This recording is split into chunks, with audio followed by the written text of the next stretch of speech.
عظیم تابعی حضرت صفوان بن سلیم رحمۃ اللہ علیہ کی پنڈلیاں نماز میں زیادہ دیر کھڑے رہنے کی وجہ سے سوج گئی تھیں۔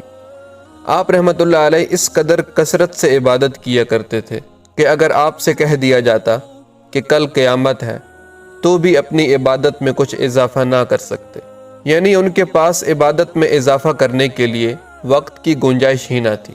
جب سردی کا موسم آتا تو آپ رحمۃ اللہ علیہ مکان کی چھت پر سویا کرتے تاکہ سردی آپ کو جگائے رکھے، اور جب گرمیوں کا موسم آتا تو کمرے کے اندر آرام فرماتے تاکہ گرمی اور تکلیف کے سبب سو نہ سکیں۔ آپ رحمۃ اللہ علیہ کا انتقال سجدے کی حالت میں ہوا۔ آپ دعا کیا کرتے تھے، یا اللہ میں تیری ملاقات کو پسند کرتا ہوں، تو بھی میری ملاقات کو پسند فرما۔